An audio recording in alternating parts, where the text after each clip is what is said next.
오늘 말씀의 제목은 세상의 소란 속 하나님의 주권을 바라보라입니다. 세상의 소란 속 하나님의 주권을 바라보라.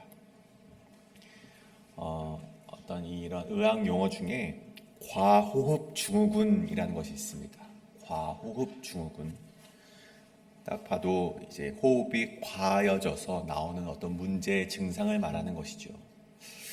사람이 극심한 불안이나 공포를 느끼면 가장 먼저 신체적인 반응이 이 산소가 부족하다고 느낀다고 합니다. 그래서 이 숨을 원래 호흡보다 빠르게, 가쁘게, 그리고 깊게 숨을 쉬는 것이죠. 근데 역설적이게도 이 불안을 극복하려고 숨을 더 빨리 쉬고 더 깊게 쉬면 쉴수록 혈액 속에 있는 이 이산화탄소의 농도가 굉장히 급격하게 떨어진다고 합니다.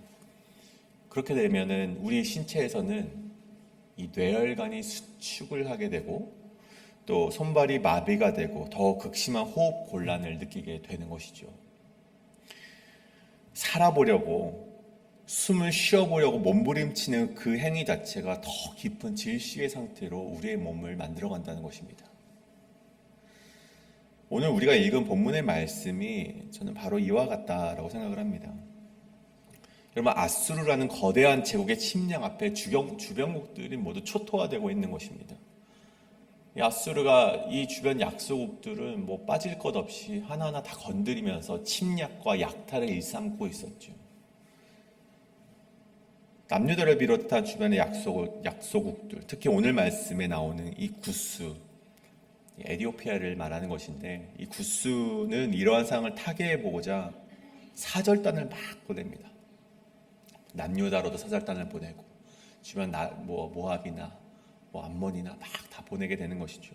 열방의 동맹을 맺고자 돌아다녔고, 전통의 강대국이었던 그 애굽, 이집트는 그렇게 하지는 않았습니다만 그들은 스스로를 맹신하였습니다. 스스로 자신들은 이 문제를 해결할 수 있다. 우린 나일강의 그 기적을 믿고 또 우리에게는 많은 지혜자들이 있다라고 맹신하면서 자신들의 힘을 믿고 아수르를 좀 대적하고자 했다는 것입니다. 그런데 오늘 결국 그 말씀에서 우리에게 해주는 말이 있습니다. 오늘 하나님께서 이사야의 입술을 통하여서 말씀하시는 것은 그러한 것들이 너희를 살리는 것이 아니다. 오히려 그러한 것들은 마치 과호흡이 와서 너희를 망가뜨리고 너희를 무너지게 하듯 너희가 자꾸만 그런 것을 찾아나게 된다면 너희는 망하게 될 것이다. 그것을 우리에게 전해주고 있다는 것입니다. 저는 오늘 이 새벽 이 말씀을 통하여서 우리에게 주어진 마치 이 아수르처럼 거대한 위기 앞에서 우리에게 필요한 것은 분주하게 방법을 찾아내서는 것이 아니라 우리가 하나님의 그 말씀과 하나님의 뜻은 무엇인지 기다릴 줄 아는 그런 거룩한 정적이 우리에게는 필요하다는 것입니다. 그래서 오늘 우리에게 주어진 위기 속 우리 마음속에 자꾸만 피어나는 어지러운 마음들을 내려놓고 하나님께서 무엇을 말씀하시는지 기다릴 줄 아는 그 믿음의 평온을 저와 여러분이 가지게 되기를 간절히 소원합니다. 오늘 그것을 함께 나누어 볼 텐데 우리 두 가지로 함께 나눠볼 때 오늘 말씀의 첫 번째는 하나님이 움직이실 때까지 거룩한 정적 속에서 주권을 기다리라입니다. 하나님이 움직이실 때까지 거룩한 정적 속에서 하나님의 주권을 기다리라. 가장 먼저 2절의 말씀입니다. 갈대의 배를 물에 띄우고 그 사자를 수로로 보내며 이르기를 민첩한 사절들아 너희는 강들이 흘러나누인 나라로 가되 장대하고 준수한 백성 곧 시초부터 두려움이 되며 강성하여 대적을 밟는 백성에게로 가라 하는도다. 오늘 본문의 첫 시작은 이 구스에 대한 이야기죠. 구스는 당시 그 애굽의 아래쪽이었죠. 그 이집트의 좀 아래쪽에 동편에 위치해 있었던 그 에디오피라는 구스의 나라였습니다. 근데 그 구스가 오늘 사절단을 보냈는데 오늘 말씀에서 남유다로 사절단을 보내고 있습니다. 그리고 갈대 배를 타고 이동했다라고 되어 있죠. 이 갈대 배는 다름이 아니라 이 파피루스 갈대로 만든 배를 가리키는 말입니다. 이 파피루스 갈대로 만들었으니 얼마나 그 배가 가볍겠습니까? 그래서 오늘 말씀에 민첩한 사절들아 라고 표현을 하고 있는 것을 보면 그 갈대로 만든 배를 타는 것이 얼마나 신속하고 빠르게 움직이는 모양새를 일컫는 것인지 오늘 말씀이 이야기하고 있다는 것이죠. 그렇다면 왜 이 구스가 사절단을 막 보내게 됩니까? 특별히 왜 남유다로 오늘 사절단을 보내고 왜 약소국들과 동맹을 맺으려고 합니까? 이 강대국 아수르의 침략과 위협에 맞서기 위해서 군사 동맹을 맺으러 가는 모양새를 보여주고 있다는 것입니다.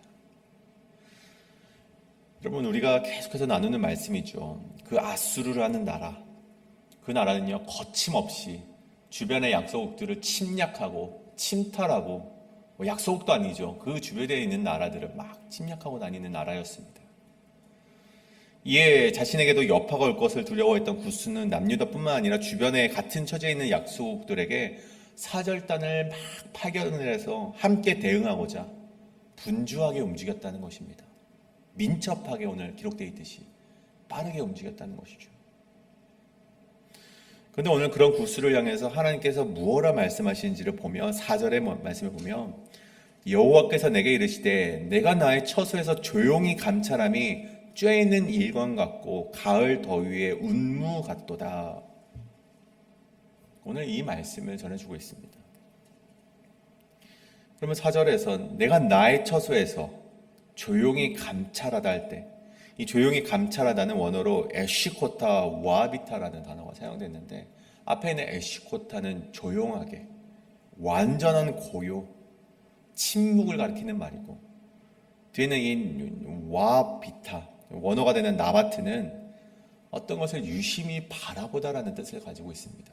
다시 말해서 완전하게 고요하게 바라보는 것, 침묵을 유지한 채 바라보는 것, 그것이 마치 한낮의 햇볕 같고 쬐는 일광 같고 가을 더위의 운무 같다, 저녁 이슬의 이슬과 같이 고요하다라는 표현을 하고 있다는 것입니다.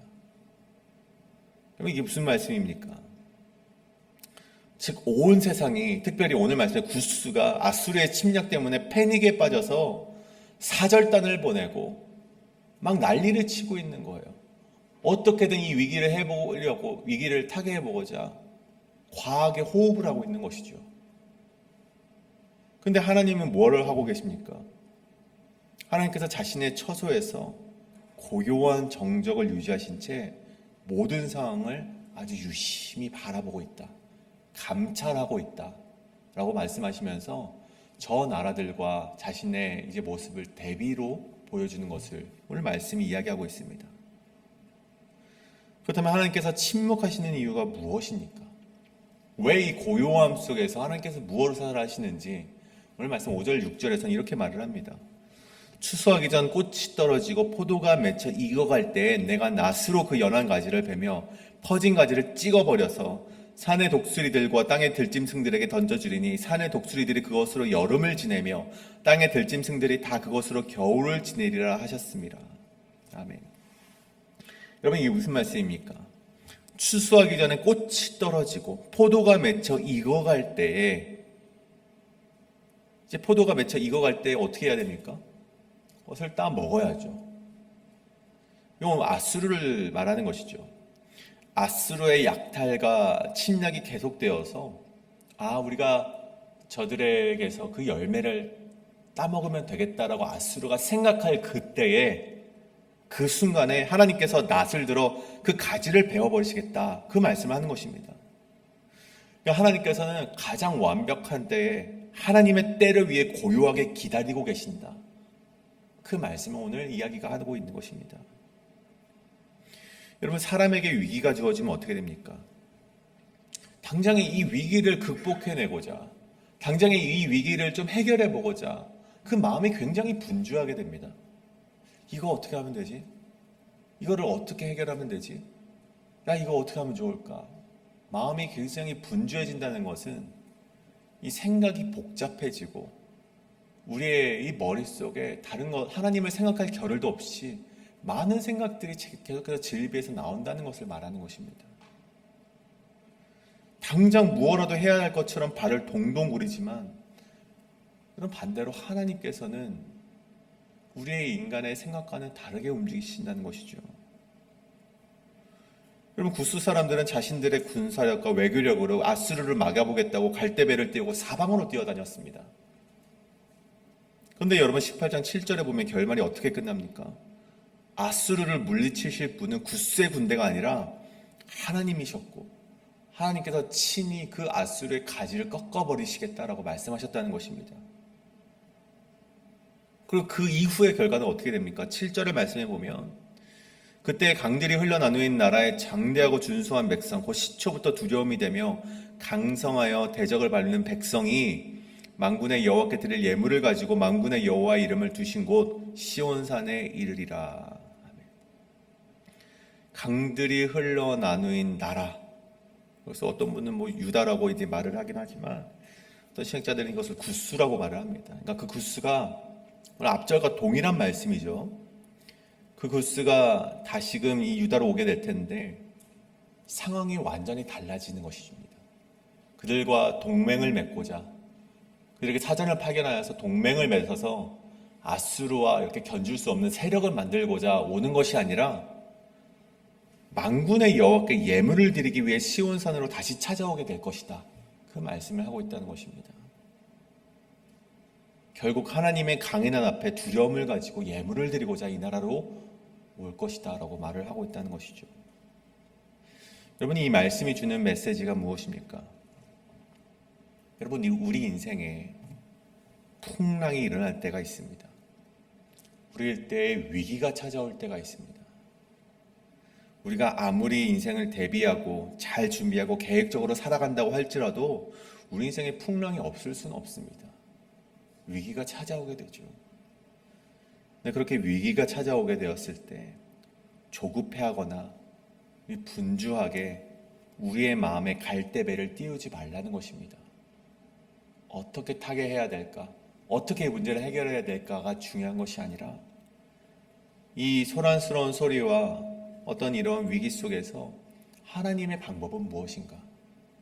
하나님께서 나에게 왜 이런 것을 허락하셨고 하나님의 뜻은 무엇인지 그것을 우리가 고요한 정적 가운데 기다리라는 것입니다. 그것이 하나님이 하셨던 방법이고 하나님을 닮아야 되는 우리가 해야 되는 믿음의 방식이라는 것입니다. 성경은 늘 우리에게 말하는 것이 있습니다. 시편 46편에 보면 너희는 가만히 있어 내가 하나님됨을 알지어다. 그 말을 우리에게 던져주고 있습니다. 여러분 하나님됨을 알 수 있는 방법이 무엇입니까? 우리의 삶의 생각을 멈춰야 됩니다. 여러분 우리의 삶의 분주함을 멈춰야 됩니다. 우리의 발걸음과 우리의 그 복잡한 생각을 멈추고 거룩한 정적 속에 있을 때에만 하나님께서 나를 향하신 계획이 무엇인지를 알 수 있다는 것입니다.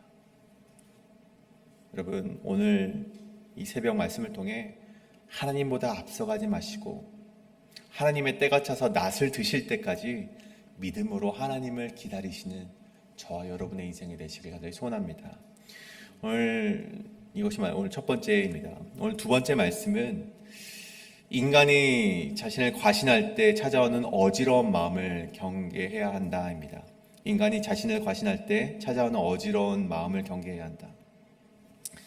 이 19장의 말씀으로 이 말씀이 넘어가게 되는데 이 19장은 애굽에 대한 심판의 내용으로 되어 있습니다. 그러면 이 애굽은 물론 이 당시에는 아수르가 가장 강한 이 강대국이었습니다. 패왕이었죠. 그런데 애굽은 어떻냐 보면 애굽 역시 오랜 시간 동안 군사는 물론 이 문화와 경제적인 면에서 패권 국가였습니다. 강대국이었습니다. 근데 이런 애굽 사람들에게 절대로 이 무너지지 않는 두 가지 자부심이 있었는데 첫 번째는 무엇인가 보면 그들의 경제를 풍요하게 보장해주는 나일강이었습니다.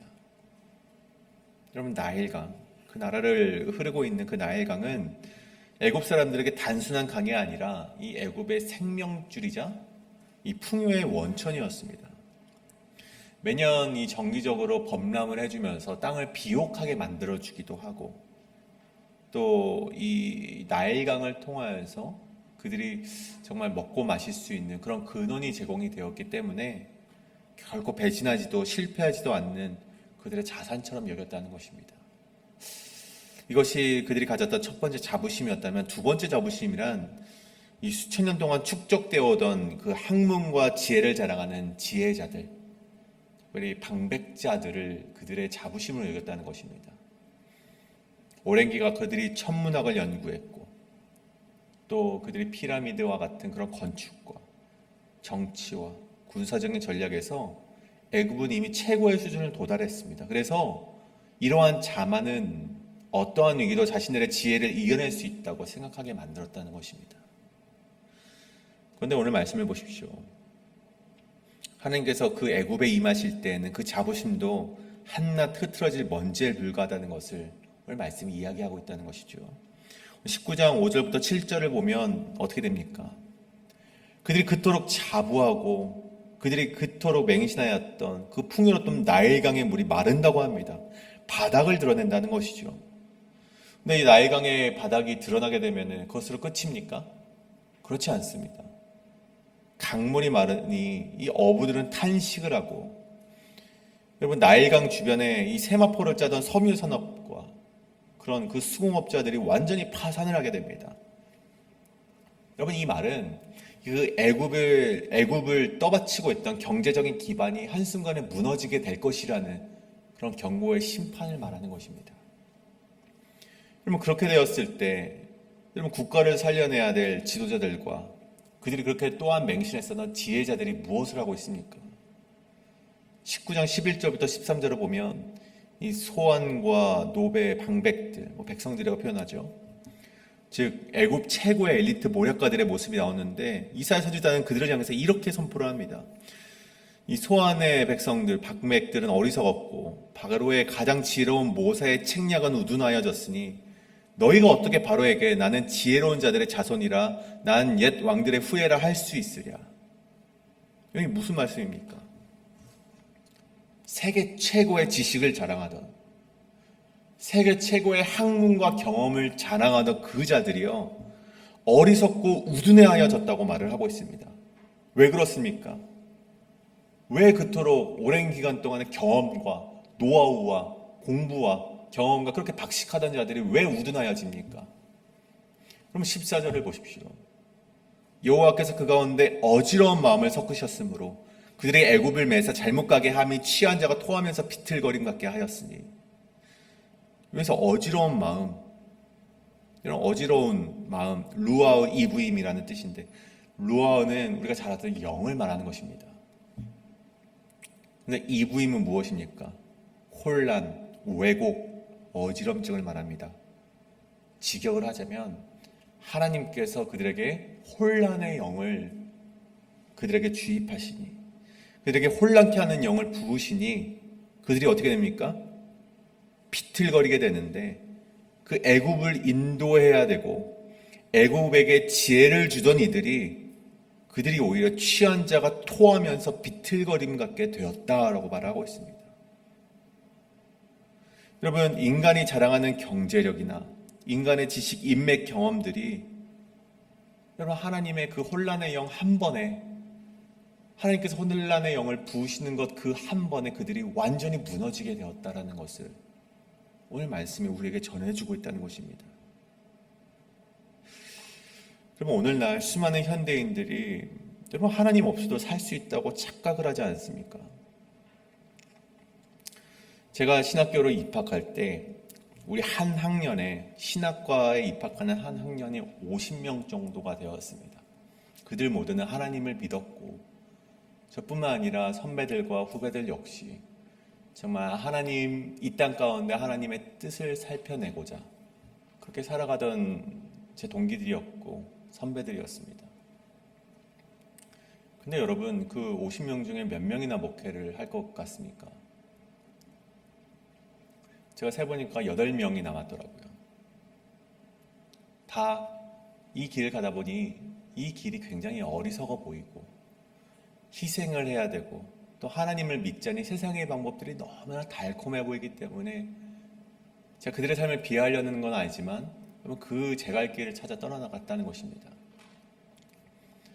여러분 신학과 지금의 입학자는 몇 명이나 될까요?